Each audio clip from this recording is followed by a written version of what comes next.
السلام علیکم ورحمۃ اللہ وبرکاتہ۔ الحمد للہ رب العالمین والصلاة والسلام علی رسولہ الکریم، اما بعد۔ اعوذ باللہ من الشیطان الرجیم، بسم اللہ الرحمن الرحیم، وإنک لعلی خلق عظیم۔ محترم ناظرین، آج ہم سیرت نبوی صلی اللہ علیہ وسلم کا آخری درس مطالعہ کریں گے، اور اس آخری درس میں نبی صلی اللہ علیہ وسلم کے اخلاق اور آپ کے اوصاف کا ذکر ہم کریں گے۔ نبی کا اخلاق کیسا تھا اور نبی صلی اللہ علیہ وسلم کی شخصیت یعنی کہ آپ کی ذات کیسی تھی، آپ کے حسن، آپ کا جمال، آپ کی گفتگو، آپ کا گفتار یہ کیسا تھا، آج کے درس میں ہم اسی بات کو جاننے کی کوشش کریں گے۔ نبی کریم صلی اللہ علیہ وسلم ایسے جمال خلق اور کمال خلق سے متصف تھے جو حیت بیان سے باہر ہے، یعنی ہم نبی کی ان تمام کیفیات کو بیان نہیں کر سکتے۔ اس جمال و کمال کا اثر یہ تھا کہ دل آپ صلی اللہ علیہ وسلم کی تعظیم اور قدر و منزلت کے جذبات سے خود بخود لبریز ہو جاتے تھے۔ آپ کی حفاظت اور آپ کی تکریم میں لوگوں نے ایسی فداکاری اور جانثاری کا ثبوت دیا جس کی نظیر دنیا کی کسی اور شخصیت کے سلسلے میں پیش نہیں کیا جا سکتا۔ آپ صلی اللہ علیہ وسلم کے رفقا اور ہمنشین وارفتگی کی حد تک آپ صلی اللہ علیہ وسلم سے محبت کرتے تھے۔ انہیں بالکل گوارا نہیں تھا کہ آپ کو خراش تک آ جائے، خواہ اس کے لیے ان کی گردنیں ہی کیوں نہ کاٹ دی جائے۔ اس طرح کی محبت کی یہی وجہ تھی کہ عادتاً جن کمالات پر جان چھڑکی جاتی ہے، ان کمالات سے جس قدر حصہ آپ صلی اللہ علیہ وسلم کو عطا ہوا تھا، یہ کسی اور انسان کو نہیں ملا۔ آج کی ہم گفتگو میں پوری عاجزی کے ساتھ اعتراف کرتے ہوئے ان روایات کا خلاصہ پیش کریں گے جن کا تعلق آپ صلی اللہ علیہ وسلم کے جمال اور آپ صلی اللہ علیہ وسلم کے کمال سے ہے۔ محترم ناظرین، آپ کا حلیہ مبارک کیسا تھا؟ ہجرت کے وقت اللہ کے رسول صلی اللہ علیہ وسلم ام معبد خزاعیہ کے خیمے سے گزرے، جیسا کہ ہم نے پڑھا ہے۔ وہی واقعہ ہے جہاں وہ بکری جو بوڑھی تھی، جو دودھ نہیں دے رہی تھی، اللہ کے رسول صلی اللہ علیہ وسلم نے ہاتھ پھیرا تو دودھ ہی دودھ اس بکری کے تھن سے نکلا تھا۔ تو جب اللہ کے نبی ام معبد خزاعیہ کے خیمے سے گزرے تو اس نے آپ صلی اللہ علیہ وسلم کے جانے کے بعد اپنے شوہر سے آپ صلی اللہ علیہ وسلم کا حلیہ مبارک کا جو نقشہ کھینچا وہ یہ تھا: چمکتا رنگ، تابناک چہرہ، خوبصورت ساخت، نہ توندلے پن کا عیب، نہ گنجے پن کی خامیاں، جمال جہاں تاب کے ساتھ ڈھلا ہوا پیکر، سرمگی آنکھیں، لمبی پلکیں، بھاری آواز، لمبی گردن، سفید و سیاہ آنکھیں، سیاہ سرمگی پلکیں، باریک اور باہم ملے ہوئے ایبرو، چمکدار کالے بال، خاموش ہوں تو باوقار، گفتگو کریں تو پرکشش، دور سے دیکھنے میں سب سے تابناک و پرجمال اور قریب سے سب سے خوبصورت اور شیریں، گفتگو میں چاشنی، بات واضح اور دو ٹوک، نہ مختصر نہ ہی فضول، اور انداز ایسا گفتگو کا کہ گویا لڑیاں موتی سے جھڑ رہے ہیں۔ آپ صلی اللہ علیہ وسلم کا قد درمیانہ، نہ ناٹا کہ نگاہ میں نہ جچے، نہ ہی لمبا کہ ناگوار محسوس ہو، دو شاخوں کے درمیان ایسی شاخ کی طرح جو سب سے زیادہ تازہ اور سب سے زیادہ خوش منظر ہے۔ رفقا آپ صلی اللہ علیہ وسلم کے گرد حلقہ بنائے ہوئے کچھ فرمائیں تو آپ توجہ سے سنتے ہیں، کوئی حکم دیں تو لپک کر کے بجا لاتے ہیں۔ متاع مکرم، نہ ہی ترشرو اور نہ ہی لغو گو۔ حضرت علی رضی اللہ تعالی عنہ آپ کا وصف بیان کرتے ہوئے فرماتے ہیں کہ آپ صلی اللہ علیہ وسلم نہ لمبے ٹڑنگے تھے اور نہ ہی ناٹے کھوٹے، لوگوں کے حساب سے درمیانہ قد کے تھے، بال نہ زیادہ گھنگریالے تھے اور نہ ہی بالکل کھڑے کھڑے، بلکہ دونوں کے بیچ کی کیفیت تھی۔ رخسار نہ ہی بہت زیادہ پرگوشت تھا اور نہ ہی تھوڑی چھوٹی اور پیشانی پست، چہرہ کسی قدر گولائی لیے ہوئے تھا، رنگ گورا گلابی، آنکھیں سرخی مائل، پلکیں لمبی، جوڑوں اور منڈوں کی ہڈیاں بڑی بڑی، سینہ پر ناف تک بالوں کی ہلکی سی لکیر، بقیہ جسم بال سے بالکل خالی، ہتھیلی اور پاؤں کی انگلیوں پر گوشت، چلتے تو قدرے جھٹکے سے پاؤں اٹھاتے، آج یوں چلتے گویا کسی ڈھلوان پر چل رہے ہیں، جب کسی طرف توجہ فرماتے تو پورے وجود کے ساتھ متوجہ، دونوں کندھوں کے درمیان مہر نبوت تھی۔ آپ صلی اللہ علیہ وسلم سارے انبیاء کے خاتم تھے، سب سے زیادہ سخی دست اور سب سے بڑھ کر جرأت مند، سب سے زیادہ صادق اللہجہ اور سب سے بڑھ کر عہد و پیمان کے پابند وفا، سب سے زیادہ نرم طبیعت اور سب سے شریف ساتھی، جو آپ صلی اللہ علیہ وسلم کو اچانک دیکھتا ہیبت زدہ ہو جاتا، جو جان پہچان کے ساتھ ملتا محبوب ہو جاتا۔ آپ کا وصف بیان کرنے والا یہی کہہ سکتا ہے کہ میں نے آپ صلی اللہ علیہ وسلم سے پہلے اور آپ کے بعد آپ کے جیسا کسی کو نہیں دیکھا۔ اسی بات کو حضرت حسان ابن ثابت نے اپنے شعر میں پرویا تھا، وَأَحْسَنُ مِنْكَ لَمْ تَرَ قَطُّ عَيْنِي وَأَجْمَلُ مِنْكَ لَمْ تَلِدِ النِّسَاءُ، کہ میری آنکھ نے آپ کے جیسا حسین کبھی نہیں دیکھا اور کسی ماں نے آپ سے زیادہ خوبصورت کبھی نہیں جنا۔ یہ حضرت علی فرماتے ہیں کہ یعنی کوئی آپ کو دیکھ لے تو وہ یہ اندازہ لگا لے کہ آپ سے پہلے نہ کسی کو دیکھا، نہ ہی آپ کے بعد آپ جیسا کسی کو دیکھا۔ حضرت علی رضی اللہ تعالیٰ عنہ کی ایک اور روایت میں ہے کہ آپ کا سر بڑا تھا، جوڑوں کی ہڈیاں بھاری بھاری تھیں، سینے پر بالوں کی لمبی لکیر تھی، جب آپ چلتے تو قدرے جھک کر چلتے گویا کسی ڈھلوان سے آپ اتر رہے ہیں۔ حضرت جابر بن سمرہ کا بیان ہے کہ آپ صلی اللہ علیہ وسلم کا دہانہ کشادہ تھا، آنکھیں ہلکی سرخی لیے ہوئے اور ایڑیاں بالکل باریک تھی۔ حضرت ابو طفیل بیان کرتے ہیں کہ آپ گورے رنگ، پرملاحت چہرے اور میانہ قد و قامت کے مالک تھے۔ حضرت انس بن مالک بیان کرتے ہیں کہ آپ صلی اللہ علیہ وسلم کی ہتھیلیاں کشادہ تھی، رنگ چمکدار، نہ خالص سفید نہ گندمگوں، وفات کے وقت تک سر اور چہرے کے 20 بال بھی سفید نہ ہوئے تھے، صرف کنپٹی کے بالوں میں کچھ سفیدی تھی اور چند بال سر کے وہ سفید تھے۔ حضرت ابو جحیفہ کہتے ہیں کہ میں نے آپ کے ہونٹ کے نیچے انفقہ یعنی کہ داڑھی جو بچا ہے اس میں سفیدی دیکھی تھی۔ انفقہ داڑھی بچہ، ہونٹ کے جو نیچے ہوتا ہے چھوٹی سی، اس میں فرماتے ہیں کہ میں نے تھوڑی سی سفیدی دیکھی۔ حضرت عبداللہ ابن بسر بیان کرتے ہیں کہ آپ صلی اللہ علیہ وسلم کے داڑھی بچہ میں چند بال سفید تھے، اور حضرت براء کا بیان ہے کہ آپ صلی اللہ علیہ وسلم کا پیکر درمیانی تھا، دونوں کندھوں کے درمیان دوری تھی، بال دونوں کانوں کی لو تک پہنچتے تھے۔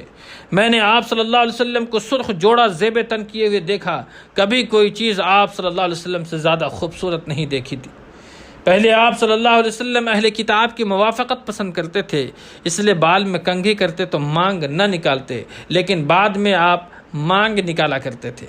حضرت براء کہتے ہیں کہ آپ صلی اللہ علیہ وسلم کا چہرہ سب سے زیادہ خوبصورت تھا، آپ کے اخلاق سب سے بلند اور سب سے بہتر تھے۔ ان سے پوچھا گیا کہ کیا نبی صلی اللہ علیہ وسلم کا چہرہ تلوار جیسا تھا؟ انہوں نے کہا نہیں، بلکہ چاند جیسا تھا۔ ایک روایت میں ہے کہ آپ صلی اللہ علیہ وسلم کا چہرہ گول تھا۔ ربیع بنت معوذ کہتی ہیں کہ اگر تم نبی کو دیکھتے تو لگتا ہے کہ تم نے طلوع ہوتے ہوئے سورج کو دیکھا ہے۔ حضرت جابر بن سمرہ کا بیان ہے کہ میں نے ایک بار چاندنی رات میں آپ کو دیکھا، آپ صلی اللہ علیہ وسلم پر سرخ جوڑا تھا، میں رسول اللہ صلی اللہ علیہ وسلم کو دیکھتا اور چاند کو دیکھتا، آخر اس نتیجہ پر پہنچا کہ آپ چاند سے بھی زیادہ خوبصورت تھے۔ حضرت ابو ہریرہ بیان کرتے ہیں کہ میں نے رسول اللہ صلی اللہ علیہ وسلم سے زیادہ خوبصورت کوئی چیز نہیں دیکھی، لگتا تھا سورج آپ کے چہرے میں رواں دواں ہے، اور میں نے رسول سے بڑھ کر تیز رفتار کسی کو نہیں دیکھا، لگتا تھا کہ زمین آپ کے لیے لپیٹی جا رہی ہے۔ ہم تو آپ کو تھکا مارتے تھے اور آپ صلی اللہ علیہ وسلم بالکل بے فکر ہوتے تھے۔ ایک بار آپ صلی اللہ علیہ وسلم حضرت عائشہ کے پاس تشریف فرما تھے، پسینہ آیا تو چہرے کی دھاریاں چمک اٹھیں۔ یہ کیفیت دیکھ کر حضرت عائشہ رضی اللہ تعالیٰ عنہ نے ابو قبیر حذلی کا یہ شعر پڑھا تھا کہ جب ان کے چہرے کی دھاریاں دیکھو تو وہ یوں چمکتی ہے جیسے روشن بادل چمک رہا۔ ابو بکر رضی اللہ تعالیٰ عنہ آپ کو دیکھ کر کے یہ شعر پڑھتے تھے کہ امین مصطفیٰ بالخیر یدعو کضو البدر زائلۃ الظلام، یعنی کہ آپ صلی اللہ علیہ وسلم امین ہیں، چنیدہ اور برگزیدہ ہیں، خیر کی دعوت دیتے ہیں، گویا ماہ کامل کی روشنی ہے جس سے تاریک کی آنکھ مچولی کھیل رہی ہے۔ حضرت عمر رضی اللہ تعالیٰ عنہ زہیر کا یہ شعر پڑھتے ہوئے جو حرم بن سنان کے بارے میں کہا گیا تھا کہ لو کنت من شیء سوى البشر کنت المضیء للیلۃ البدر، کہ اگر آپ صلی اللہ علیہ وسلم بشر کے سوا کسی اور چیز سے ہوتے تو آپ صلی اللہ علیہ وسلم ہی 14ویں رات کو روشن کرتے۔ پھر فرماتے کہ رسول اللہ صلی اللہ علیہ وسلم ایسے ہی تھے، جب آپ غضبناک ہوتے تو چہرہ لال ہو جاتا، گویا دونوں رخساروں میں دانے انار نچوڑ دیا گیا۔ حضرت جابر بن سمرہ فرماتے ہیں کہ آپ کی پنڈلیاں قطرے پتلی تھیں اور آپ ہنستے تو صرف تبسم فرماتے تھے، آنکھیں سرمگی تھیں، تم دیکھتے تو کہتے کہ آپ نے سرما لگا رکھا ہے، حالانکہ آپ سرما نہ لگایا ہوتا۔ حضرت ابن عباس کا ارشاد ہے کہ آپ صلی اللہ علیہ وسلم کے آگے کے دونوں دانت الگ الگ تھے، جب آپ گفتگو فرماتے تو ان دونوں دانتوں کے درمیان سے نور جیسا نکلتا دکھائی دیتا۔ گردن گویا چاندنی کی صفائی لیے ہوئے گڑیا کی گردن تھی، پلکیں طویل، داڑھی گھنی، پیشانی کشادہ، آئیبرو پیوستہ اور ایک دوسرے سے الگ، ناک اونچی اور رخسار ہلکے، لبہ سے ناف تک چھڑی کی طرح دوڑا ہوا بال، اور اس کے سوا شکم اور سینے پر کہیں بال نہیں، البتہ بازو اور موڑھوں پر بال تھے، شکم اور سینہ برابر، سینہ مستح اور کشادہ، کلائیاں بڑی بڑی، ہتھیلیاں کشادہ، قد بالکل کھڑا، تلوے خالی، اعضاء بڑے بڑے، جب چلتے تو جھٹکے کے ساتھ چلتے، قدرے جھکاؤ کے ساتھ آگے بڑھتے، اور آپ کی رفتار بالکل سہج ہوتی تھی۔ حضرت انس فرماتے ہیں کہ میں نے کوئی حریر و دیبا نہیں چھوڑا جو رسول کی ہتھیلی سے زیادہ نرم ہو، حریر کہتے ہیں ریشم کو، اور نہ کبھی کوئی عنبر یا مشک یا کوئی ایسی خوشبو سونگھی جو اللہ کے رسول صلی اللہ علیہ وسلم کی خوشبو سے بہتر ہو۔ حضرت ابو جحیفہ کہتے ہیں کہ میں نے آپ صلی اللہ علیہ وسلم کا ہاتھ اپنے چہرے پر رکھا تو وہ برف سے زیادہ ٹھنڈا اور مشک سے زیادہ خوشبودار تھا۔ حضرت جابر بن سمرہ رضی اللہ تعالیٰ عنہ جو بچے تھے، آپ کہتے ہیں کہ آپ نے میرے رخسار پر ہاتھ پھیرا تو میں نے آپ کے ہاتھ میں ایسی ٹھنڈک اور خوشبو محسوس کی گویا آپ نے اسے عطار کے عطردان سے نکالا ہے۔ حضرت انس کا بیان ہے کہ آپ کا پسینہ گویا موتی ہوتا تھا۔ ام سلیم رضی اللہ عنہا کہتی ہیں کہ یہ پسینہ ہی سب سے عمدہ خوشبو ہوا کرتی تھی۔ حضرت جابر رضی اللہ تعالیٰ عنہ کہتے ہیں کہ آپ صلی اللہ علیہ وسلم جب کسی راستے سے تشریف لے جاتے اور آپ کے بعد کوئی اور گزرتا تو آپ کے جسم یا پسینہ کی خوشبو کی وجہ سے پہچان لیتا کہ آپ یہاں سے تشریف لے گئے ہیں۔ آپ کے دونوں کندھوں کے درمیان مہر نبوت تھی جو کبوتر کے انڈے جیسی اور جسم مبارک ہی کے بالکل مشابہ تھی۔ یہ بائیں کندھے کی کری یعنی کہ نرم ہڈی کے پاس تھی، اس پر مسوں کی طرح تلوں کا جمگھٹ تھا۔ محترم ناظرین، یہ آپ صلی اللہ علیہ وسلم کی شخصیت کے تعلق سے، یعنی آپ کی جسمانی ساخت کیسی تھی، آپ کی بناوٹ کیسی تھی، اللہ نے آپ کو کیسا بنا کر کے اس دنیا میں بھیجا تھا، اس کی چند مثالیں آپ کے درمیان رکھی گئی۔ کمال نفس اور مکارم اخلاق، نبی صلی اللہ علیہ وسلم فصاحت و بلاغت میں سب سے الگ تھے۔ آپ طبیعت کی روانی، لفظ کے نکھار، فقروں کی جزالت اور معانی کی صحت اور تکلف سے دوری کے ساتھ ساتھ آپ جامع باتوں سے نوازے گئے تھے، یعنی آپ صلی اللہ علیہ وسلم کی گفتگو بڑی مختصر اور بڑی جامع ہوا کرتی تھی۔ آپ صلی اللہ علیہ وسلم کسی بھی مسئلے کو بہت ہی مختصر انداز میں بھی لوگوں کو سمجھا دیا کرتے تھے۔ آپ کو نادر حکمتوں اور عرب کی تمام زبانوں کا علم عطا ہوا تھا۔ آپ ہر قبیلے سے اسی کی زبان اور اسی کے محاوروں میں گفتگو کرتے تھے۔ آپ صلی اللہ علیہ وسلم میں بدویوں کا زور بیان اور قوت تخاطب اور شہریوں کی شستگی الفاظ اور شگفتگی و شائستگی جمع تھی، اور وحی پر مبنی تائید ربانی یہ تو الگ سے تھی، یعنی کہ جو آدمی جیسا مخاطب ہوتا آپ صلی اللہ علیہ وسلم کے گفتگو کا انداز بالکل ہی ویسا ہوتا۔ بردباری یعنی کہ قوت برداشت، قدرت پا کر درگزر کرنا، مشکل آنے پر صبر کرنا، یہ ایسے اوصاف تھے جن کے ذریعہ اللہ تعالیٰ نے آپ کی تربیت کی تھی۔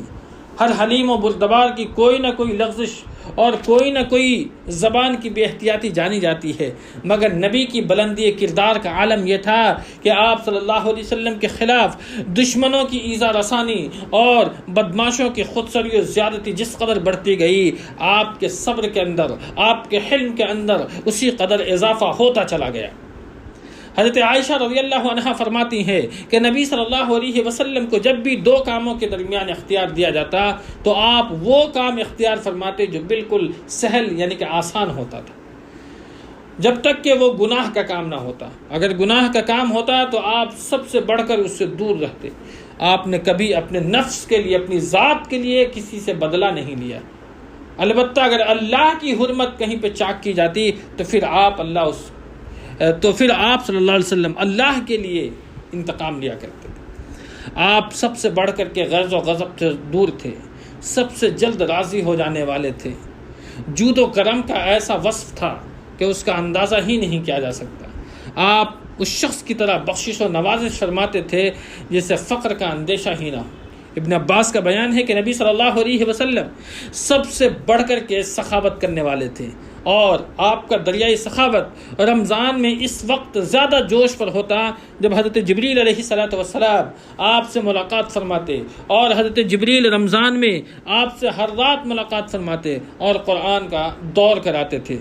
رسول اللہ صلی اللہ علیہ وسلم خیر کی سخاوت میں یعنی کہ خزائن رحمت سے مالا مال کر کے بھیجی ہوئی ہو اسے بھی زیادہ پیش ہوتے تھے۔ حضرت جابر بیان کرتے ہیں کہ ایسا کبھی نہیں ہوا کہ آپ سے کوئی چیز مانگی گئی ہو اور آپ صلی اللہ علیہ وسلم نے نہیں کہہ دیا ہو۔ یہ سخاوت کا عالم تھا نبی صلی اللہ علیہ وسلم کی ذات گرامی کا۔ بہادری، شجاعت اور دلیری میں بھی آپ کا مقام سب سے بلند اور سب سے معروف اور سب سے مشہور تھا۔ آپ سب سے زیادہ دلیر تھے نہایت ہی کٹھن اور مشکل مواقع پر، جبکہ اچھے جانباز اور اچھے بہادروں کے پاؤں اکھڑ گئے، آپ صلی اللہ علیہ وسلم اپنی جگہ برقرار رہے اور پیچھے ہٹنے کے بجائے آگے بڑھتے گئے۔ اس کی کئی مثالیں آپ نے پیچھے پڑھ کر کے آئے ہیں۔ جنگ حنین کا معاملہ ہو، جنگ احد کا معاملہ ہو، تمام تر معاملات میں، چاہے غزوہ تبوک کا معاملہ ہو، آپ دیکھ سکتے ہیں کہ نبی صلی اللہ علیہ وسلم نے کس قدر بہادری اور شجاعت مندی کا ثبوت دیا تھا۔ آپ کٹھن مراحل میں بھی آپ کے پاؤں ثبات میں ذرا سی بھی لغزش نہیں آتی۔ بڑے بڑے بہادر بھی کبھی نہ کبھی بھاگے اور پسپائے ہوئے ہیں، مگر آپ میں یہ بات کبھی نہیں پائی گئی۔ حضرت علی کا بیان ہے کہ جب زور کا رن پڑتا، جب جنگ کے شعلے خوب بھڑک ہوتے تو اللہ کے نبی صلی اللہ علیہ وسلم یعنی حضرت علی فرماتے کہ ہم نبی کی آڑ لیا کرتے تھے، آپ سے بڑھ کر کوئی شخص دشمن کے قریب نہ ہوتا۔ حضرت انس کا بیان ہے کہ ایک رات اہل مدینہ کو خطرہ محسوس ہوا، لوگ شور کی طرف دوڑے تو راستے میں نبی صلی اللہ علیہ وسلم واپس آتے ہوئے ملے۔ آپ لوگوں سے پہلے ہی آواز کی جانب پہنچ کر خطرے کے مقام کا جائزہ لے چکے تھے۔ اس وقت آپ صلی اللہ علیہ وسلم ابو طلحہ کے بغیر زین کے گھوڑے پر سوار تھے، گردن میں تلوار حمائل کر رکھی تھی اور فرما رہے تھے ڈرو نہیں، کوئی خطرہ نہیں ہے۔ آپ صلی اللہ علیہ وسلم سب سے زیادہ حیادار اور اپنی نگاہ کو نیچی رکھنے والے تھے۔ ابو سعید خدری فرماتے ہیں کہ آپ پردہ نشی کنواری عورت سے بھی زیادہ حیادار تھے۔ آپ صلی اللہ علیہ وسلم کو کوئی بات ناگوار گزرتی تو آپ کے چہرے سے پتہ لگ جاتا تھا۔ اپنی نظریں کسی کے چہرے پر گاڑتے نہیں تھے، اپنی نگاہ کو ہمیشہ نیچی رکھتے تھے اور آسمان کے بنسبت زمین کی طرف نظر زیادہ دیر تک رہتی تھی۔ عام طور پر نیچی نگاہ سے تاکتے۔ حیا اور کرم نفس کا عالم یہ تھا کہ کسی سے ناگوار بات رو در رو نہ کرتے، یعنی کہ سامنے نہ کہتے۔ کسی کی کوئی ناگواری بات آپ تک پہنچتی تو نام لے کر کے اس کا ذکر نہیں کرتے، بلکہ آپ فرماتے تھے کہ کیا بات ہے کہ کچھ لوگ ایسا کر رہے ہیں۔ آپ صلی اللہ علیہ وسلم سب سے زیادہ عادل انصاف کرنے والے، سب سے زیادہ پاک دامن، سب سے بہترین لہجہ اور سب سے بڑے امانت دار تھے۔ اس کا اعتراف آپ کے دوست دشمنوں کو بھی تھا۔ نبوت سے پہلے آپ کو امین کہا جاتا تھا اور دور جاہلیت میں آپ کے پاس فیصلے کے لیے مقدمات لائے جاتے تھے۔ جامع ترمذی میں حضرت علی سے مروی ایک روایت ہے کہ ایک بار ابو جہل نے آپ صلی اللہ علیہ وسلم سے کہا کہ ہم آپ کو جھوٹا نہیں کہتے، البتہ آپ جو لے کر کے آئے ہیں اسے جھٹلاتے ہیں۔ اس پر اللہ تعالیٰ نے فرمایا فَإِنَّهُمْ لَا يُكَذِّبُونَكَ وَلَكِنَّ الظَّالِمِينَ بِآيَاتِ اللَّهِ يَجْحَدُونَ، کہ یہ لوگ آپ کو نہیں جھٹلاتے بلکہ یہ ظالم اللہ کی آیتوں کا، اللہ کی نشانیوں کا انکار کرتے ہیں۔ ہرقل نے بادشاہ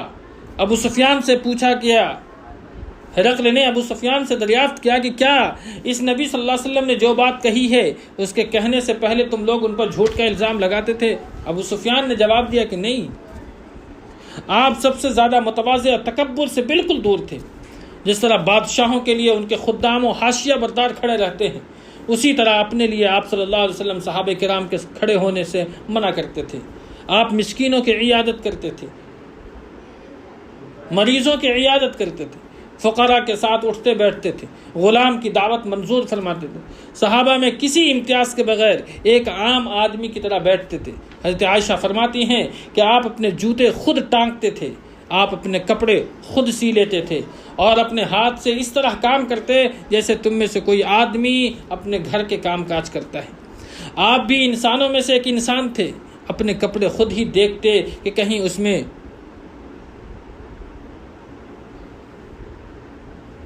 آپ صلی اللہ علیہ وسلم بھی انسانوں میں سے ایک انسان تھے۔ آپ صلی اللہ علیہ وسلم اپنے کپڑے کو سارے کام خود ہی کر لیا کرتے تھے، اپنی بکریاں خود دوہتے تھے اور اپنا کام خود کرتے تھے۔ آپ صلی اللہ علیہ وسلم سب سے بڑھ کر کے عہد کی پابندی اور صلہ رحمی فرماتے تھے، لوگوں کے ساتھ سب سے زیادہ شفقت اور رحم و مربت سے پیش آتے تھے، رہائش اور ادب میں سب سے اچھے تھے، آپ کا اخلاق سب سے عمدہ تھا، بدخلقی سے تو سب سے زیادہ دور اور سب سے زیادہ نفرت رکھتے تھے، نہ عادتاً فحش گو تھے اور نہ بتکلف فحش کہتے تھے، نہ لعنت کرتے تھے اور نہ ہی بازار میں چیختے اور چلاتے تھے، نہ ہی برائی کا بدلہ برائی سے دیتے تھے، بلکہ آپ صلی اللہ علیہ وسلم اپنی پوری زندگی معافی اور درگزر سے کام لیا ہے، کسی کو اپنے پیچھے چلتا ہوا نہیں چھوڑتے تھے اور نہ ہی کھانے پینے میں اپنے غلاموں اور اپنی لونڈیوں پر ترفع اختیار فرماتے تھے۔ ایسا نہیں جو خود کھاتے تھے وہ اپنے غلاموں کو بھی کھلاتے تھے، اپنی لونڈیوں کو بھی کھلاتے تھے، اپنے خادم کا کام خود بھی کر لیا کرتے تھے، کبھی اپنے خادم کو اف نہیں کہا، نہ ہی اس پر کسی کام کے کرنے یا نہ کرنے پر آپ نے عتاب فرمایا ہے۔ آپ مسکینوں سے محبت کرتے، ان کے ساتھ اٹھتے بیٹھتے، ان کے جنازوں میں حاضر ہوتے، کسی فقیر کو اس کے فقر کی وجہ سے آپ نے حقیر نہیں سمجھا۔ ایک بار آپ سفر میں تھے، ایک بکری کاٹنے پکانے کا مشورہ ہوا، ایک نے کہا ذبح کرنا میرے ذمے، دوسرے نے کہا کھال اتارنا میرے ذمے، تیسرے نے کہا پکانا میرے ذمے، نبی نے فرمایا ایندھن کی لکڑیاں جمع کرنا میرے ذمے۔ یہ ہے میرا نبی، یہ ہے میرا نبی جس کی امت میں پیدا ہونا یہ ہمارے لیے فخر کی بات ہے۔ صحابہ نے عرض کیا اللہ کے رسول ہم اب کام کر لیں گے، ہم آپ صلی اللہ علیہ وسلم کا کام کر دیں گے۔ آپ نے فرمایا میں جانتا ہوں تم لوگ میرا کام کر دو گے، لیکن میں پسند نہیں کرتا کہ تم پر امتیاز حاصل کرو، کیونکہ اللہ اپنے بندے کی یہ حرکت ناپسند کرتا ہے کہ اپنے آپ کو اپنے دوستوں میں سب سے الگ سمجھے۔ اس کے بعد آپ نے اٹھ کر کے لکڑیاں جمع فرمائی۔ آئیے ذرا ہند رضی اللہ تعالیٰ عنہ کی زبانی نبی کے اوصاف کو سنتے ہیں۔ ہند رضی اللہ تعالیٰ عنہ اپنی ایک طویل روایت میں کہتے ہیں کہ رسول اللہ صلی اللہ علیہ وسلم پہم غموں سے دوچار تھے، ہمیشہ آپ غور و فکر فرماتے رہتے تھے، آپ کی صلی اللہ علیہ وسلم کے لیے راحت نہیں تھی، بلا ضرورت آپ بولتے نہیں تھے، آپ دیر تک خاموش رہتے تھے، اول سے آخر تک آخر بات پورے منہ سے کرتے تھے، یعنی کہ صرف منہ کے کنارے سے نہیں بولتے تھے، جامع کلمات کہتے تھے جس میں نہ فضول گوئی ہوتی تھی اور نہ ہی کوتاہی۔ آپ صلی اللہ علیہ وسلم بالکل نرم عادت کے مالک تھے، جفا جو اور حقیر نہیں تھے، نعمت معمولی بھی ہوتی تو اس کی آپ تعظیم کرتے تھے، آپ کسی چیز کی برائی نہیں فرماتے تھے اور نہ ہی کھانے کی برائی کرتے تھے، حق کو کوئی نقصان پہنچاتا تو جب تک آپ انتقام نہ لے لیتے آپ کے غضب کو روکا نہ جا سکتا تھا۔ آپ کشادہ دل تھے، اپنے نفس کے لیے نہ غضبناک ہوتے اور نہ ہی انتقام لیتے، جب اشارہ فرماتے تو پوری ہتھیلی سے اشارہ فرماتے اور تعجب کے وقت ہتھیلی پلٹتے، جب غضبناک ہوتے تو رخ پھیر لیتے اور جب خوش ہوتے تو نگاہیں نیچی کر لیتے۔ آپ صلی اللہ علیہ وسلم کی بیشتر ہنسی تبسم کی صورت میں تھی، یعنی کہ مسکراتے تو دانت اولوں کی طرح چمکتا، لا یعنی بات یعنی کہ فضول باتوں سے اپنی زبان کو روکے رکھتے تھے، ساتھیوں کو جوڑتے تھے، توڑتے نہیں تھے، ہر قوم کے باعزت آدمی کی آپ عزت فرماتے تھے، اسی کو ان کا والی بناتے تھے، لوگوں کے شر سے محتاط رہتے ہوئے ان سے بچاؤ اختیار کرتے تھے، لیکن اس کے لیے کسی سے اپنی خندہ جبینی ختم نہیں فرماتے تھے، اپنے اصحاب کی خبر گیری کرتے اور لوگوں کے حالات کو آپ ہمیشہ دریافت کیا کرتے تھے، اچھی چیز کی تحسین فرماتے اور بری چیز کی توہین کرتے تھے، معتدل تھے، افراط و تفریط سے دور رہتے تھے، نہ ہی زیادہ بولنا اور نہ ہی زیادہ چپ رہنا، جتنی ضرورت ہو اتنا ہی کلام کرنا، یہ آپ صلی اللہ علیہ وسلم کی خصوصیات تھی۔ آپ کسی چیز سے بھی غافل نہ ہوتے تھے، ہر حالت کے لیے آپ تیار رہتے تھے، حق سے کوتاہی نہیں فرماتے تھے اور ناحق سے تجاوز فرما کر ناحق کی طرف جاتے تھے۔ جو لوگ آپ کے قریب رہتے تھے وہ سب سے اچھے لوگ تھے، اور ان میں بھی آپ صلی اللہ علیہ وسلم کے نزدیک افضل وہ تھا جو سب سے بڑھ کر کے خیر خواہی کرنے والا ہو، سب سے زیادہ قدر آپ کے نزدیک اس کی تھی جو سب سے اچھا غمگسار اور سب سے زیادہ مددگار ہو۔ آپ صلی اللہ علیہ وسلم اٹھتے بیٹھتے اللہ کا ذکر فرماتے، جگہ متعین نہیں فرماتے، یعنی اپنے لیے کوئی ایسی جگہ کا انتخاب نہیں کر لیتے کہ یہاں پر میں ہی بیٹھوں گا۔ جب قوم کے پاس پہنچتے تو مجلس میں جہاں جگہ مل جاتی آپ بیٹھ جایا کرتے تھے، اور آپ باضابطہ اس کا حکم فرماتے تھے، سب مجلس والوں پر برابر توجہ فرماتے، حتیٰ کہ کوئی بیٹھنے والا یہ نہ محسوس کرتا کہ کوئی شخص آپ کے نزدیک اس سے زیادہ باعزت ہے۔ کوئی کسی ضرورت سے آپ کے پاس بیٹھتا یا کھڑا ہوتا تو آپ صلی اللہ علیہ وسلم اتنے صبر کے ساتھ اس کے لیے رکے رہتے کہ وہ خود ہی واپس ہوتا۔ کوئی کسی ضرورت کا سوال کر دیتا تو آپ صلی اللہ علیہ وسلم اسے عطا کیے بغیر یا اچھی بات کہے بغیر واپس نہیں فرماتے۔ آپ نے اپنی خندہ جبینی اور اپنے اخلاق سے سب کو نوازا ہے، یہاں تک کہ آپ صلی اللہ علیہ وسلم سب کے لیے باپ کا درجہ رکھتے تھے، سب آپ کے نزدیک برابر۔ کسی کو فضیلت تھی تو تقوی کی بنیاد پر۔ آپ کی مجلس حلم و حیا، صبر و امانت کی مجلس تھی، اس میں آوازیں بلند نہیں کی جاتی تھی، نہ ہی حرمتوں پر عیب لگتے تھے، کسی کی بے آبروئی کا اندیشہ نہ تھا۔ لوگ تقوی کی بدولت باہم محبت اور ہمدردی رکھتے تھے، بڑوں کا احترام کرتے تھے، چھوٹوں پر رحم کرتے تھے، حاجت مندوں کو نوازتے تھے، اجنبی کو انس عطا کرتے تھے۔ آپ کے چہرے پر ہمیشہ بشاشت رہتی تھی، سہل خو اور نرم پہلو تھے، جفا جو اور سخت خو نہ تھے، نہ ہی چیختے تھے، نہ ہی چلاتے تھے، نہ ہی فحش بات کہتے تھے، نہ ہی زیادہ عتاب فرماتے تھے، نہ ہی بہت تعریف کرتے تھے۔ جس چیز کی خواہش نہ ہوتی اس سے تغافل برتتے تھے، اور آپ صلی اللہ علیہ وسلم سے مایوسی نہیں ہوتی تھی۔ آپ نے 3 باتوں سے اپنے نفس کو ہمیشہ محفوظ رکھا ہے، یہ چیز آپ کی زندگی میں کبھی نہیں آئی۔ پہلی چیز ریاکاری، دکھاوا کسی چیز کی کثرت سے، اور تیسری بات لا یعنی بات سے، یعنی کہ 3 باتوں سے لوگوں کو محفوظ رکھا۔ یعنی آپ صلی اللہ علیہ وسلم کسی کی مذمت نہیں کرتے تھے، کسی کو عار نہیں دلاتے تھے، اور کسی کی عیب جوئی نہیں کرتے تھے۔ آپ وہی بات نو کے زبان پر لاتے تھے جس میں ثواب کی امید ہوتی۔ جب آپ گفتگو کرتے تو آپ صلی اللہ علیہ وسلم کے ہم نشین سر جھکائے ہوئے ہوتے، گویا سروں پر پرندے بیٹھے ہیں۔ جب آپ خاموش ہوتے تو لوگ گفتگو کرتے، لوگ آپ کے پاس گپ بازی نہیں کرتے تھے بے فالتو کی، آپ کے پاس جو کوئی بھی بولتا سب اس کے لیے خاموش رہتے، یہاں تک کہ وہ اپنی بات کو پوری کر لیتا۔ ان کی بات وہی ہوتی جو ان کا پہلا شخص کرتا۔ جس بات سے سب لوگ ہنستے اس سے آپ بھی ہنستے، جس بات پر سب لوگ تعجب کرتے اس پر آپ بھی تعجب کرتے۔ اجنبی آدمی درست کلامی سے کام لیتا تو آپ صبر کرتے اور فرماتے، جب تم لوگ حاجت مند کو دیکھو کہ وہ اپنی حاجت کی طلب میں ہے تو اسے سامان ضرورت سے نواز دو۔ آپ صلی اللہ علیہ وسلم کے احسان کا بدلہ دینے والے کے سوا کسی سے ثنا کے طالب نہیں ہوتے۔ خارجہ ابن زید کا بیان ہے کہ نبی صلی اللہ علیہ وسلم اپنی مجلس میں سب سے زیادہ باوقار ہوتے، اپنے پاؤں وغیرہ کو نہ پھیلاتے، بہت زیادہ خاموش رہتے، بلا ضرورت آپ کلام نہ کرتے، جو شخص نامناسب بات بولتا اس سے آپ منہ پھیر لیتے تھے۔ آپ کی ہنسی مسکراہٹ تھی اور کلام 2 ٹوک، نہ فضول نہ کوتاہ۔ آپ کے صحابہ کی ہنسی بھی آپ کی توقیر و اقتداء میں مسکراہٹ ہی کی حد تک ہوا کرتی تھی۔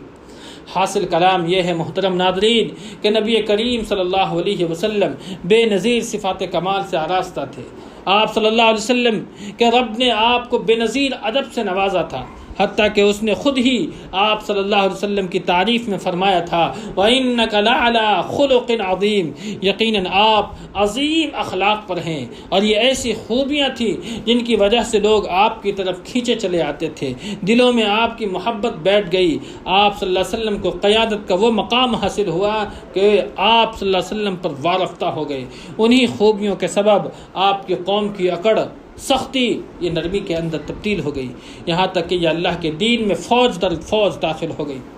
یاد رہے محترم ناظرین، پچھلے صفحات میں اللہ کے نبی صلی اللہ علیہ وسلم کا جن خوبیوں کا ذکر کیا گیا ہے وہ آپ کے کمال اور عظیم صفات کے مظاہر کی چند چھوٹی چھوٹی لکیریں ہیں، ورنہ آپ صلی اللہ علیہ وسلم کی مجدد و شرف اور شمائل و خصائل کی جو بلندی ہے اور کمال کا عالم یہ تھا کہ ان کی حقیقت اور ان کی تہ تک نہ رسائی ممکن ہے اور نہ ہی اس کی گہرائی کو ناپا جا سکتا ہے۔ بھلا عالم وجود کے اس سب سے عظیم بشر کی عظمت کی انتہا تک کس کی رسائی ہو سکتی ہے، جس نے مجدد کمال کی سب سے بلند چوٹی پر اپنا نشیمن بنایا ہے اور اپنے رب کے نور سے اس طرح منور ہوا کہ کتاب الہی سے اس کا وصف اور خلق قرآن قرار دیا گیا ہے، یعنی قاری نظر آتا ہے، حقیقت میں ہے قرآن۔ محترم ناظرین، اللہ کے نبی صلی اللہ علیہ وسلم کے بارے میں صحابہ کرام نے پوچھا بھی تھا حضرت عائشہ رضی اللہ تعالی عنہا سے کہ آپ صلی اللہ علیہ وسلم کے اخلاق کیسے تھے، تو آپ نے بھی فرمایا تھا کیا تم لوگ قرآن نہیں پڑھتے؟ کیا تم لوگ قرآن نہیں پڑھتے؟ پورا قرآن نبی صلی اللہ علیہ وسلم کے اخلاق عالیہ سے متصف ہے، اور اللہ رب العالمین نے اپنے نبی کے اخلاق کی تعریف فرمائی، اور آپ نے فرمایا وَإِنَّكَ لَعَلَىٰ خُلُقٍ عَظِيمٍ۔ اللہ نے فرمایا کہ یقیناً آپ اخلاق کی بلندیوں پر فائز ہیں۔ جو باتیں ابھی آپ کے درمیان کی گئی یہ نبی صلی اللہ علیہ وسلم کے اخلاق اور آپ کی صفات کی چھوٹی سی مثالیں تھیں، ورنہ آپ کی زندگی اور آپ کے اخلاق عالیہ پر گفتگو کی جائے تو گھنٹوں در گھنٹہ یہ کم پڑ جائے گا۔ چند جھلکیاں آپ کے درمیان ہم نے پیش کی ہے۔ اللہ رب العالمین سے ہم دعا کرتے ہیں اللہ رب العالمین ہمیں آپ کو کتاب و سنت پر عمل کی توفیق بخشے، آپ صلی اللہ علیہ وسلم کی حیات مبارکہ سے عبرت حاصل کر کے، نصیحت حاصل کر کے، نبی صلی اللہ علیہ وسلم کی زندگی کے مطابق اپنی زندگی گزارنے کی اللہ رب العالمین ہمیں توفیق عطا فرمائے۔ آمین۔ وآخر دعوانا ان الحمد للہ رب العالمین۔